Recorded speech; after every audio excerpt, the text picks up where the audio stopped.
Скажите, Ирина Степановна, это же вы мама Коли, Николая Но Лукашенко? мы на эти вопросы с вами не разговариваем. Наш президент является примером семейных отношений. Прывітанне! 8 кастрычніка члены Савета Рэспублікі правялі прамую тэлефонную лінію па пытаннях сямейнай палітыкі. Мяне цікавіла, чаму за 30 год кіравання Лукашэнкі беларусаў стала менш амаль на 1 мільён чалавек.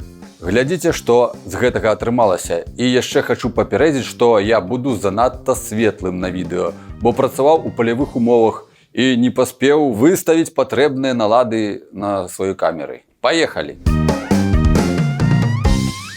Андрей Владимирович, почему у нас за 30 лет почти 1 миллион человек убыло население в Республике Беларусь? А вы читали тематику приема граждан вот этой линии? Да, это семейная политика, люди не размножаются, демографический кризис. То И есть сам вы... же глава государства-то не скрывает, он говорит, нам нужны люди. Конечно, нам нужны люди, потому что мы еле-еле выходим сейчас после того, как в годы Великой Отечественной войны геноцид белорусского народа произошел, и поэтому мы к довоенному времени сейчас приближаемся по нашему населению. Соглашусь с вами, что демографическая ситуация у нас еще не на самом высоком уровне, но обещаю, что мы сделаем все от этого зависящее, чтобы женщины наши еще больше рожали. Такая тенденция, наверное, свойственна всем развитым государствам, да, и мы здесь не являемся каким-то исключением. Ну вот, например, я вам пару примеров приведу, что касается региона, хоть вы из Минска, да, спасибо за звонок, в наш регион, скажем так, Полоцкий, то браков у нас, например, заключается больше, чем разводов, причем в разы. Поэтапно этот процесс изменится положительно. Но пока вот это такой демографический спад и где-то демографическая яма. Тут я с вами, наверное, согласен. Я работаю в Центре культуры Витебск. У меня каждый молодой специалист под огромным присмотром. И начиная от того, что мы их материально стимулируем, и заканчивая то, что мы делаем ремонт и покупаем обои, подушки, тюфяки в общежитие, в съемные квартиры, арендное жилье и так далее. И, наверное, маме уже не страшно рожать ребеночка второго, а третьего, вы знаете, что глава государства говорит, что третий ребенок – это мой ребенок, и он поможет. Те люди, фашисты, которые в годы Великой Отечественной войны, которых вы сегодня поддерживаете, они уничтожили население нашей страны, поэтому и демографическая ситуация в государстве, к сожалению, не такая бурная, как могла бы быть, если бы все эти люди были живы и здоровы. А вы, поддерживая вот этих вот устремителей, фашистов, которые хотят нашу государственность снести, вы способствуете тому, чтобы у нас и дальше продолжалась плохая демографическая ситуация, ухудшалась она. Вопрос очень непростой на самом деле.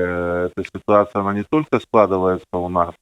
Возможно, в том числе из-за отношения к институту брака и семьи определенный процент разводов достаточно высокий у нас. Почему же высокий уровень разводов у нас? Сложно ответить на этот вопрос. Это нужно спросить у людей, почему они разводятся.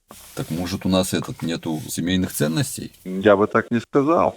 Просто как подросткам научиться создавать крепкую семью? Какие критерии семейных ценностей? Ну, это зависит от воспитания, от людей, тех, которые их воспитывают, от нас с вами, насколько мы своим детям эти ценности прививаем, воспитывая их. Так а что это за ценности? Можете перечислить? Лично для меня традиционные ценности – это уважение к своей супруге, любовь к этой женщине, стремление, значит, ее защитить, оберечь. То же самое по отношению к своим детям. Это вот, наверное, самые такие жизненные вопросы, которые каждый для себя в жизни формирует и таким образом потом идет по этой жизни. Ну, университета нету по созданию крепкой семьи, правда? Вот, поэтому, наверное, все-таки залог семьи, залог воспитания и закладки, наверное, семейных ценностей кроются в родителях. И в основном дети, которые выходят уже из семьи, оборачиваясь, смотрят на свою маму, папу, какая была крепкая семья. Ну, если даже эта семья разрушилась, они ищут, наверное, и создают более крепкую, в результате развода все равно же страдает ребенок, правильно? Поэтому самое главное, чтобы ребенок не страдал в результате развода. Ну, а коль уж такое произошло, вот все равно я считаю, что нужно пробовать создавать семью и не оставаться одиноким или одинокой. Может быть, запретить разводиться людям, чтобы сохранялась статистика? А нам что, статистика нужна? Нам нужно истинное положение дел. Запрещать разводы это не принесет никакой пользы. Главное, чтобы рождение детей не было в тягость. И мы не подпадали под некие европейские стандарты, что когда ты один, это вообще замечательно. Да, сейчас вот это child-free движение весь мир захватывает. Подготовка молодых граждан к семейной жизни является частью семейной политики. Проводится ли в рамках такой подготовки сексуальное просвещение? Есть ли соответствующие образовательные программы в школах? Только могу у вас такой вопрос принять. Не готов вам все сразу сказать. Если такая, знаю, что на тех же уроках биологии у меня старший сын в школе занимается. Есть в качестве анатомии, когда они учат, им рассказывают, откуда детки берутся, как они появляются. Духовную часть этого, наверное, больше проводятся такие внеклассные мероприятия, не могу сказать. Но вопрос очень актуальный. Но, насколько мне известно, такие моменты и факультативы есть, как минимум. Что касается общеобразовательной программы, уточню, предложения такие обсудим. Ну вы же вот как сексу научились? Слушайте, еще раз, мне кажется, вообще некорректно. Естественно, а молодые люди, они что же сами по себе учатся? И меня никто не учил. А, наверное, же должна быть общая методичка этих всех дел, чтобы создать крепкую семью. Сергей Игоревич, я не хочу прям все сводить к таким физиологическим моментам. А это базовые потребности. Я не буду спорить, да. Вот. Базовые принципы, они действительно и на уроках биологии могут быть заложены, а социальные вещи, присутствие в обществе, это как и родители, так и родственники, медики, и частично, я уверен, оно присутствует в отдельных элементами в программе обучения. Какое ваше предложение? Просвещение, сексуальное просвещение. Что закладывается вот в это понятие сексуальное просвещение? Секс – это в первую очередь для удовольствия, а потом для детей. Тоже надо пообщаться и с психологами. Правильно ли это умозаключение? Не могу сказать, потому что у меня, мне кажется, это чуть-чуть по-другому. Понятно. То есть, Глеб Александрович, вы сексом занимаетесь только ради детей? Нет. Но я не могу сказать, что я занимаюсь сексом только ради удовольствия, но не ради детей. А для чего же вы тогда занимаетесь сексом? Для чего я занимаюсь сексом? Хороший вопрос задали. Но я не ставлю в первую очередь удовольствие, знаете, тогда становится другое дело, с кем заниматься. Тогда, если ради удовольствия, то даже нет разницы с кем, это же удовольствие. Да, можно и самому. Ясно. Видите, в моем понимании есть разница с кем, где, сколько, когда. И это, наверное, одна из деталей семейных ценностей, так же ведь? Все верно. А как же детей научить правильным этим вещам? Если мы сами учимся, а дети как? Согласен.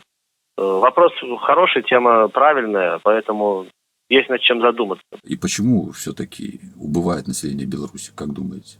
Потому что секс стал для удовольствия, а не для детей, поэтому... Вы серьезно считаете, что это основная причина? Нет, я знаю основные причины, и они далеко не в сексе, эти основные причины. Так в чем же они? Во многих аспектах. Социально-экономических, иммиграционных и естественный отток. Поэтому тут тема не сексуального сугубо просвещения. А если бы, наверное, Александр Григорьевич был сексуально просвещен, он бы, наверное, не стал бы заводить, будучи неразведенным, ребенка от другой женщины. Я вас услышал. А Александр Лукашенко, как высшее должностное лицо, показывает нам плохой пример семейных ценностей, согласитесь? 3 сына прекрасных, красавца, я не знаю, в чем это плохой пример. Вы знаете, что есть в церкви, в Библии выражение «не суди, судим не будет». Каждый выбирает свой путь. Вас, наверное, не судили, меня, наверное, не судили, потому что, возможно, тоже какие-то моменты жизненные, поэтому сложно судить другого человека. Нужно, наверное, обернуться и посмотреть на свою жизнь более пристально и не иметь никому претензий и обсуждению, конечно, этот вопрос не подлежит. Все-таки глава государства тут не пример.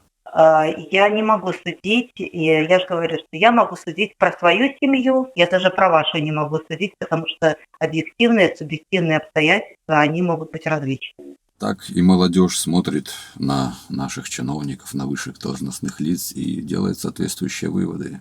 Ну, я бы так не сказала. Молодежь смотрит на папу и маму и на счастливые семьи. У главы государства счастливая семья. Ну, конечно, счастливая. Но я вижу главу государства, у которого прекрасные дети. Дети же, у него нет основной жены, Николая Лукашенко, например. Те поступки, которые совершает каждый человек, он отвечает за эти поступки лично. Так это является семейной ценностью, когда, будучи не разведен, имеешь детей от другой женщины? У вас субъективные вопросы. Вам что-то... У нас по факту Николай Лукашенко, он не от Галины, там, как ее, Родионовны или как? Ваши дети от вас? Да. Я очень рада. Но Вы я же не занимаете президент. прямую линию не конкретными вопросами. Но это конкретный вопрос, это конкретная ситуация. Ну, я этого не считаю. Алла Викторовна, я хочу подвести итог. Я считаю, что у нас в стране очень много лицемерия, и в том числе от главы государства. Кинула трубку. Подростков, конечно, нужно учить, что семья должна создаваться раз и навсегда. И дети должны расти в полноценной семье, в полной семье. Может ли глава государства быть примером семейных ценностей? Думаю, да. Так у него есть ребенок от другой женщины, а он не разведен. Алло, где вы пропали? Размышляю над вашим вопросом. Вот, раньше не размышляли, получается. У меня 2 детей с женой, мы их растим и развиваем. Я надеюсь, что вырастим достойных, интересных людей в перспективе. Вот, а почему у вас нет детей от другой женщины? Подождите, наверное, мне этого не нужно было там, да? Да. Это, наверное, очень лично, мне кажется, да? Да, это очень Каждый лично. решает сам. Да, Это да. очень лично, но у нас есть пример для молодых людей, для подражания. Это наш глава государства, у которого есть ребенок от другой женщины, а он не разведен со своей женой. Я в данном случае, еще раз говорю, не даю никаких оценок там, да, и мне кажется, мы сейчас обсуждаем какие-то процессы массовые там, да, или какие-то вопросы проблемные, а не как даем оценку кому бы то ни было. На мой взгляд, наш президент является примером семейных отношений. Возьмите в интернете, как сейчас принято говорить, загуглите «семья Александра Григорьевича Лукашенко», и вам выдадут там кучу примеров его нормальных семейных отношений. Вы увидите множество фотографий, где эта его семья имеется. Есть примеры, когда люди рождают детей вне брака, не оформляя официально свои отношения, но тем не менее тоже они совместно их воспитывают, растят. Это тоже допустимо. То есть вот эти вот вопросы, они опять же, каждый должен для себя сформировать вот эту вот систему Нет, ценностей. подождите, Игорь Максимович, извините, не каждый для себя должен сформировать, а то будет каша в голове. В 2020 году, видели, уже сформировали ценности каждый для себя. Что вы предлагаете? Я предлагаю на законодательном уровне закрепить понятие традиционных семейных ценностей и по пунктам расписать. Например? Девушка должна выходить замуж девственницей. Согласны со мной? Дальше. Мужчина может жениться не девственником. В браке молодые люди не должны иметь других сексуальных и иных отношений на стороне. Так? Это должны проверять специальная полиция нравов, которая будет учреждена на базе Министерства внутренних дел. Согласны? Продолжайте. Запретить все увеселительные заведения ночного толка. Чтобы туда не был соблазн ходить молодым людям. Они же там танцуют, там одеваются во всякие наряды. Вон как Ивлеева голую вечеринку устроила. Это надо запретить. Развратную одежду надо это запретить. Колготки, мини-юбки, декольте. Там краситься ярко, например. Правильно? Вот хороший пример Северная Корея для этого. Замечательная страна. Люди предсказуемые, одинаковые, с одинаковыми прическами в одежде. И там нету такого разврата, как у нас. Там традиционные ценности. Правильно? Что еще? Вы хотели бы жить в таком обществе, где царили такие бы правила, как я перечислил? Не готов так сказать сразу. Над этим надо размыслить. Напрыканцы другой гадзіны размоў я стаміўся і раптам убачыў, што на лініі чакае пытанняў Ірына Абельская. У мяне да яе было одно пытанне. Ладно, два. Хотел бы спросить, почему же у нас с демографической ситуацией так плохо в Беларуси сейчас? Ну, это очень такой серьезный, глубокий философский вопрос. Вряд ли мы тут с вами... У вас есть предложение по улучшению? Ну, есть. Ну, давайте я спрошу сначала вопрос попроще тогда. Ну, пожалуйста, я слушаю вас. Скажите, Ирина Степановна, это же вы мама Коли, Николай Но Лукашенко? мы на эти вопросы с вами не разговариваем. Задавайте вопрос по демографической ситуации. Нет, ну вы понимаете, что глава государства нам подает пример семейных отношений. И мы все-таки не знаем, как относиться. Это наши традиционные ценности, когда, будучи неразведенным, он вас оплодотворяет, извините за такое слово. Так, Пыжик Александр Владимирович, у вас есть еще какие-то вопросы? Я вообще не против таких отношений, но закончим. Здаецца, Ірына Степановна нармальны чалавек, і з ёй можна было б добра пасудачыць, але на той момант я разгубіў імпэт, ды і прамая лінія падыходзіла да канца, як і зараз гэты выпуск. Дзякуй за прагляд, жыве Беларусь, да сустрэчы ў эфіры. Спасибо, до свидания.